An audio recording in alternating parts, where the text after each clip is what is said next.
It's Wednesday morning, September 7, Brazil's bicentennial. Thousands of pro-Bolsonaro demonstrators are gathered at the ministry's esplanade, at the heart of the nation's capital, Brasilia, to show support for the president. Last year, President Bolsonaro hijacked Independence Day celebrations for his pro-coup platform.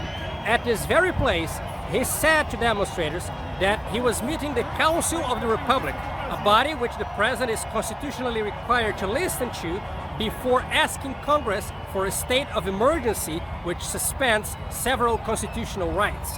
There was no such meeting, but his remarks were celebrated by pro-Bolsonaro demonstrators.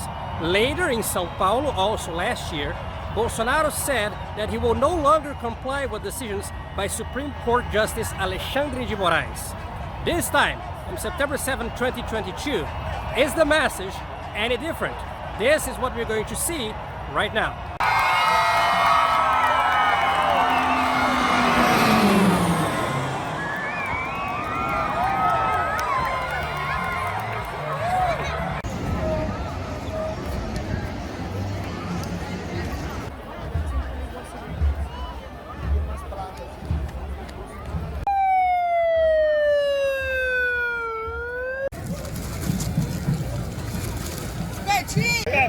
E o povo vai de graça, o povo onde é que ele vai, o povo tá.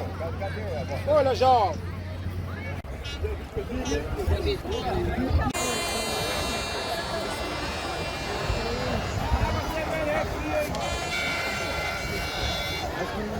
This is the main building of the Ministry of Health. Last year on Independence Day week, pro-Bolsonaro demonstrators tried to invade this building. This time around, police has placed this fence blocking access to the building. So security measures are now clearly different. On this footage you can see snipers placed atop one of the ministries, and there are some snipers placed in other buildings too.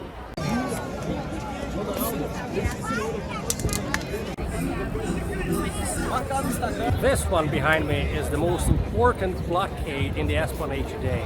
It blocks pro-Bolsonaro demonstrators from reaching the Supreme Court building, which is about half a mile from here. You cannot see it on your screen.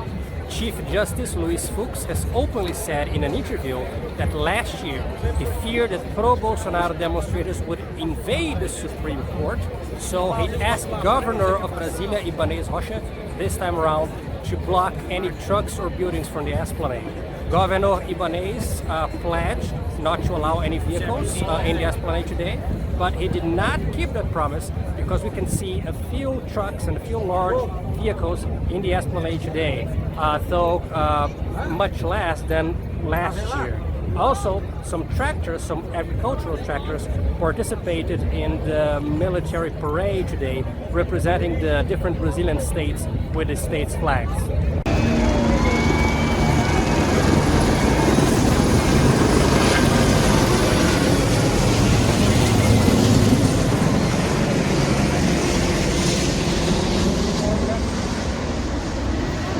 I see three major differences in the September 7 demonstrations this year in relation to last year. First, this time around we do have the military parade, so a lot of people are seated and packed together at the avenue, which makes the grassy patch at the esplanade more empty in comparison to last year. Second, we have much less signs this time around, also because we do not have as many trucks or vehicles. And we see much less signs in relation to last year calling for the deposition of Supreme Court justices or with pro-coup messages. We still have them, they are still here in some signs, but they are in a much smaller number than in last year. And third, the focus this year, which is an electoral year, is in electing candidates. So you see a lot of supporters of different candidates for congressmen or even governors in other states. There are people handing out signs with the electoral numbers of candidates, which in Brazil are essential because Brazilians vote in electronic voting machines and you need to know the candidates' numbers. And there are a lot of people wearing shirts or carrying signs or flags of different candidates.